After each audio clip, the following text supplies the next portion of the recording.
Miss Edmonds would play her guitar and let the kids take turns on the auto harp, the triangles, cymbals, tambourines, and bongo drum. Lord, could they ever make a racket? All the teachers hated Fridays, and a lot of the kids pretended to. But Jess knew that what fakes they were, sniffing hippie and peacenik. Even though the Vietnam War was over and it was supposed to be okay again to like peace, the kids would make fun of Miss Edmonds' lack of lipstick or the cut of her jeans. She was, of course, the only female teacher anyone had ever seen in Lark Creek Elementary wearing pants.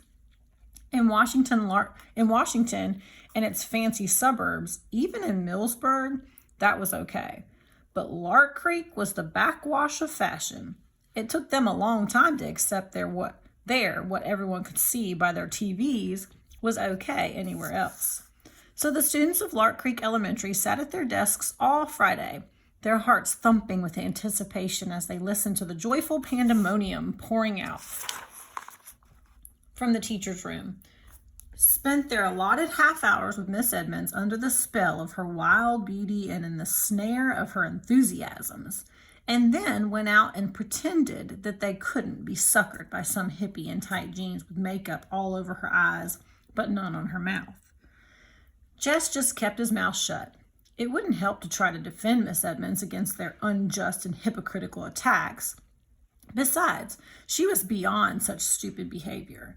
It couldn't touch her, but whenever possible, he stole a few minutes on Friday just to stand close to her and hear her voice, soft and smooth as suede, assuring him that he was a neat kid. "We're alike," Jess would tell himself. "Me and Miss Edmonds, beautiful Julia." The syllables rolled through his head like a ripple of guitar chords. "We don't belong at Lark Creek, Julia and me. We're the proverbial diamond in the rough," she'd said to him once, touching his nose lightly with the tip of her electrifying finger. But it was she who was the diamond sparkling out of that muddy, grassless, dirty brick setting. "Jessie!" Jess shoved the pad and pencils under his mattress and lay down flat, his heart thumping against the quilt. His mother was at the door. "You milk yet?" He jumped off the bed. "Just going to." He dodged around her and out, grabbing the pail from behind the sink and the stool from beside the door, before she could ask him what he had been up to. Lights were winking out from all three doors of the old Perkins place. It was nearly dark. Miss Bessie's bag was tight, and she was fidgeting with discomfort. She should have been milked a couple hours ago. He eased himself onto the stool and began to tug.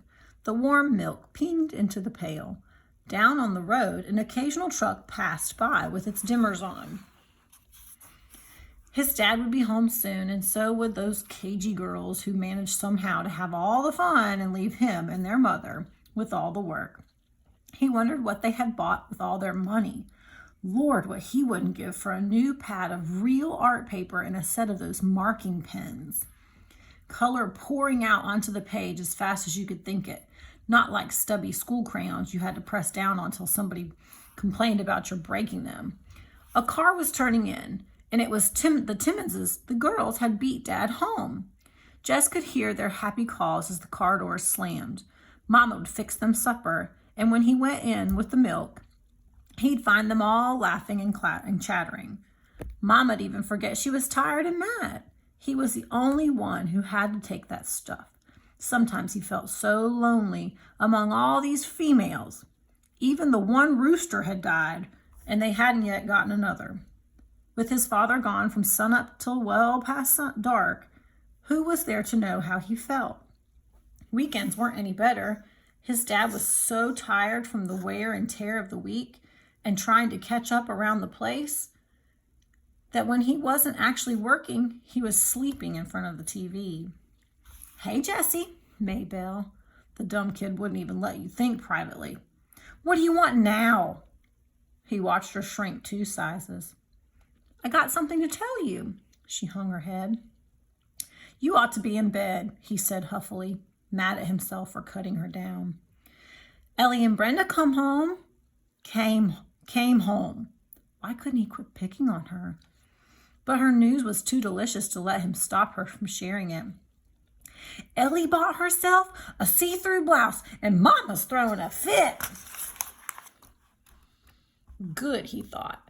That ain't nothing to cheer about, he said. Barippity, barippity, barippity. Daddy! Maybelle screamed with delight and started running for the road. Jess watched his dad stop the truck, lean over to unlatch the door so Maybelle could climb in. He turned away. Darn lucky kid. She could run after him and grab him and kiss him. It made Jess ache inside to watch his dad grab the little ones to his shoulder or lean down and hug them. It seemed to him that he had been thought too big for that since the day he was born. When the pail was full, he gave Miss Bessie a pat to move her away.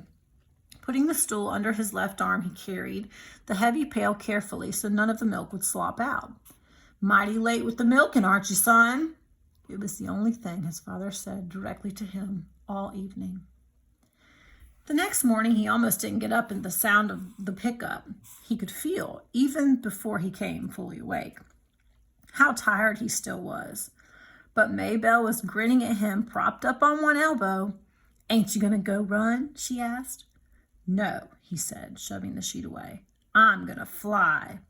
Because he was more tired than usual, he had to push himself harder. He pretended that Wayne Pettis was there, just ahead of him, and he had to keep up.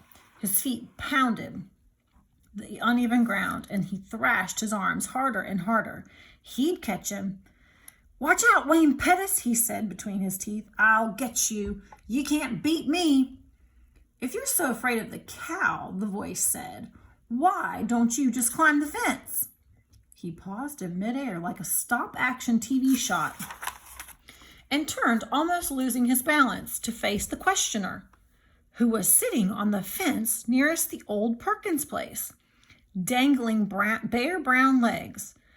The person had jaggedy brown hair cut close to its face and wore one of those blue undershirt-like tops with faded jeans cut off above the knees. He couldn't honestly tell whether it was a boy or a girl or a boy. Hi, he or she said, jerking his or her head toward the Perkins place. We just moved in. Jess stood where he was, staring. The person slid off the fence and came toward him. I thought we might as well be friends, it said.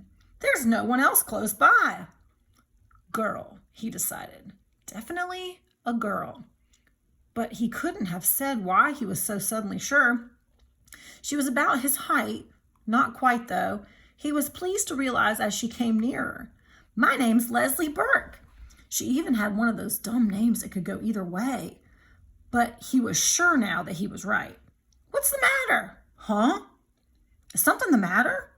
Yeah, no.